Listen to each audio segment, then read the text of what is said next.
एक बार जीना और मरना प्रभु के लिए ठान लो, एक बार। अब तो आपसे प्रेम करेंगे प्यारे, अब जो होगा सो देखा जाएगा। निकलो प्रभु के लिए, अंदर से राग से निकलो। ये नहीं कि घर छोड़ के भाग लो, हम ये नहीं सिखा रहे। राग छोड़ के, अंदर से, संसार से राग छोड़कर श्री कृष्ण से अनुराग कर लो। इसलिए इस जन्म को न्यौछावर कर दो प्रियालाल के चरणों में। उठते बैठते चलते फिरते हर समय नाम जप करो। किसी का किसी भी तरह से मन वचन कर्म से अहित ना होने पावे, नहीं तो हिसाब फिर देना पड़ेगा। जो हिसाब हमारे में आवे उसे भोग लो। हमारा कोई अहित करे तो चुप होकर के भोग लो, दूसरे का अहित मत करना, खूब नाम जप करना। अगर हमारी कोई ऐसी घटना भी घटती है तो उस समय भगवान शरणागत वत्सल हमारा परम कल्याण कर देते हैं। हमें हर समय नाम में रहना है, पता नहीं कब क्या हो जाए। बात बिल्कुल हमारे बात को समझिए। सत्संग, भगवत शरणागति, गुरु कृपा, ये सब भगवत प्राप्ति करा देते हैं। पर हमें लगता है कि आनंद की अनुभूति वर्तमान में हो जानी चाहिए। इसलिए डट के नाम जप करो। पता नहीं कब कौन सी घटना घट जाए, कौन सा शरीर का कौन सा अंग साथ देना बंद कर दे। बहुत विचित्र है। एक क्षण में दिल, एक क्षण में पैरालिस, क्या कहते हैं, एक क्षण में कुछ भी निकल सकता, कुछ भी। व्याधि मंदिरम शरीरम व्याधि मंदिरम, एक से एक भयानक रोग है, एक से एक। सबसे ज्यादा परेशानी हो जाती है जब चिंतन बिगड़ जाता है। जब रोग होता है ना तो चिंतन बिगड़ जाता है। अर्थ की व्यवस्था करना, अब किस डॉक्टर से मिलना है, अब क्या कराना, भगवत चिंतन चला गया। एक एक वृत्ति को संभाल करके प्रियालाल में लगा दो, इसी जन्म में भगवत प्राप्ति हो जाएगी। मान लो भगवत प्राप्ति बिल्कुल कठिन नहीं है। कठिन है संसार का राग छोड़ना, और ये छूट ही जाएगा प्यारे। इसलिए डट के भजन करो, किसी की बात मत सुनो। अरे आजकल ऐसे नास्तिक लोग हैं जिनके करोड़ों लोग बात सुनने वाले, नास्तिक लोग। हर संत की उपहास कर देना, हर शास्त्र का उपहास कर देना, हर संत के सिद्धांत का उपहास कर देना, बोले नाम जप से। अरे आज तक इतिहास साक्षी है, चाहे गुरुवाणी उठा के देख लो, चाहे जितने भी शास्त्र, सब में भगवान के चिंतन और भजन की महत्ता है। भजन नहीं तो और क्या जीवन में है। मानी आजकल बोलना शुरू हो गया है। इसलिए हम कह रहे हैं हाथ जोड़कर, प्रवचन बहुत संभाल के सुना जाए, जहां से हमारी नाम में रति हो, भगवान के चरणों में रति हो, इंद्रियों का संयम किया जा सके, संसार के राग को मिटाया जा सके, गंदी आदतें गंदी बातें मिटाई जा सके, उसे सत्संग कहते हैं। आज केवल मनोरंजन हो रहा है, आज केवल दिखावे की बातें हो रही। कोई बिरला ऐसे जो भगवत मार्ग में चलना चाहता है, नहीं तो थोड़ी देर मनोरंजन हो जाए, चलो चलते हैं, तो बस। ये शास्त्र मनोरंजन के लिए नहीं, ये भगवत प्राप्ति के बहुत कीमती समय, बहुत शान। जब निरंतर बिना प्रयास के भजन चलने लगे, उठते बैठते चलते फिरते खाते पीते सोते, जैसे हम अभी भजन करने का प्रयास करते तो हमारी वृत्तियां भोगों में जाती हैं। भजन के बल से जब वो प्रवाह मिट जाए और स्वाभाविक वृत्तियां भजन में जाने लगे, तो बोले ये संतोषजनक स्थिति है। अब आप पतित नहीं होंगे, अब आप भ्रष्ट नहीं होंगे, अब आपके ऊपर माया अपना प्रभाव नहीं दिखा सकती। तो ये चीजें नष्ट हो जाती हैं। ये जितनी बातें हैं, ये अगर ये नष्ट नहीं हुई तो अभी आपका निरंतर भजन नहीं चल रहा, अभी संतोषजनक स्थिति नहीं है।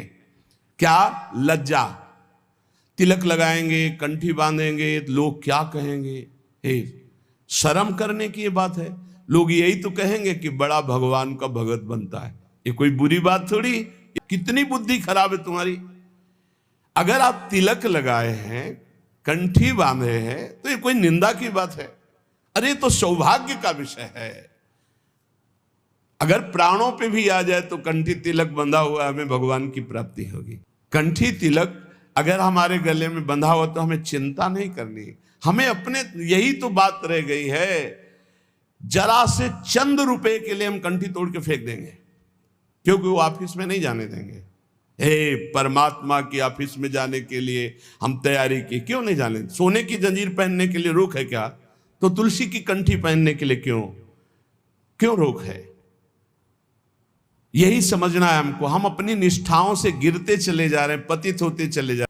भगवान का दासत्व का तिलक, भगवान के दासत्व का भाव, बड़ा कलयुग का प्रभाव चल रहा है। शराब की बोतल मेज में ऑफिस में खोल के पियो, कोई मना नहीं करेगा, लेकिन भगवान की अगर गीता पढ़ने लगो तो तुम्हें डर लगेगा। कंठी बांधे हो, तिलक बांधे हो, लज्जा। संतोषजनक भक्ति तभी आई जब लज्जा ना रह जाए। हम हरिनाम कीर्तन करें, हम राधा बोल रहे, भगवान नाम बोल रहे, गंदी गंदी बातें प्रपंच की बोले, कोई लज्जा नहीं। भगवान की बात बोलने में लज्जा लगेगी। कैसे कैसे लोग हैं।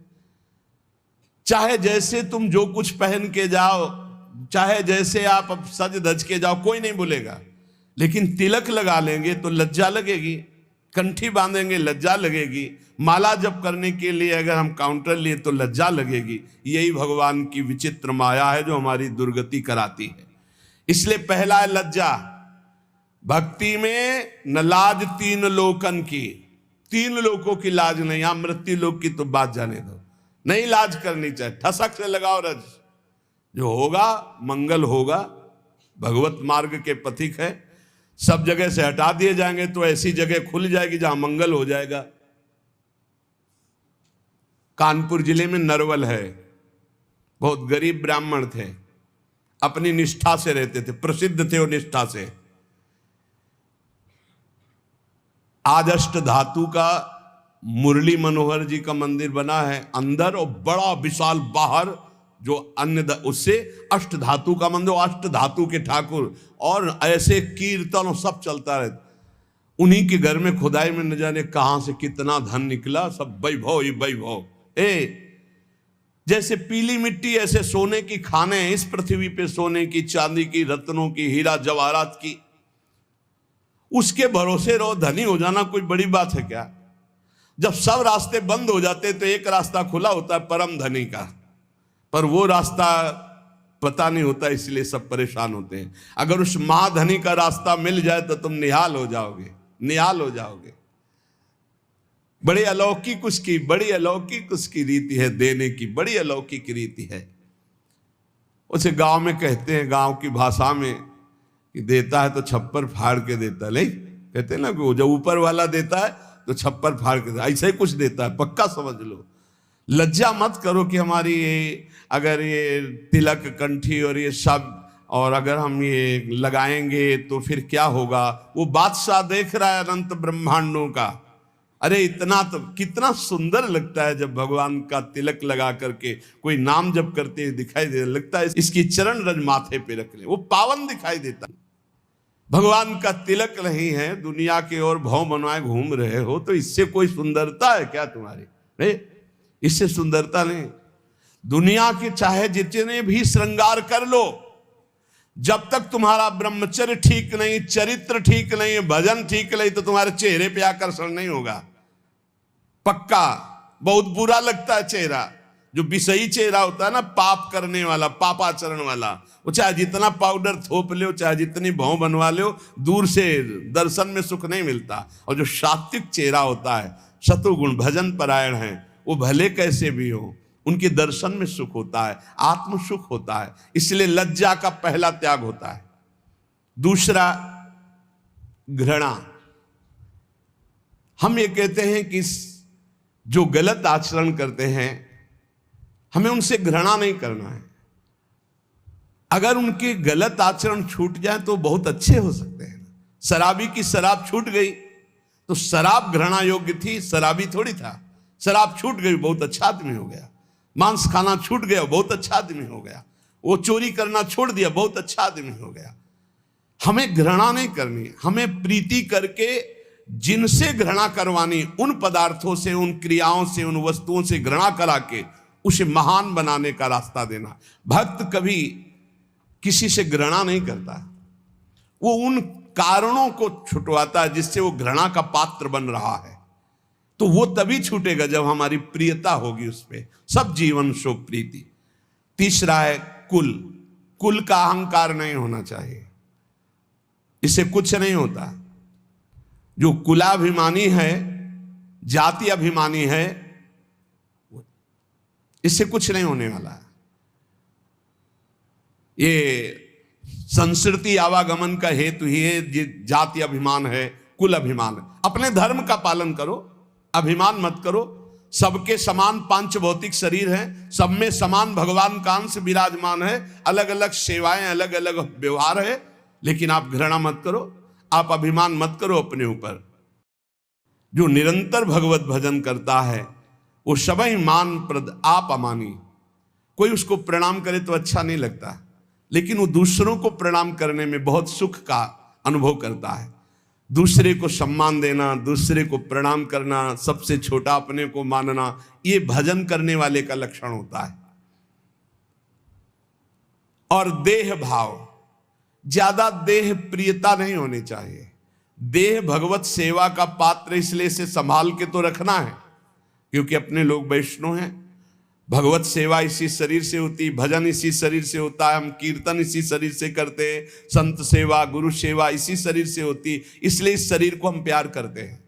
लेकिन हमारा प्यार मैं शरीर हूं इस भाव से नहीं, ये शरीर प्रियालाल की सेवा का पात्र है, इसलिए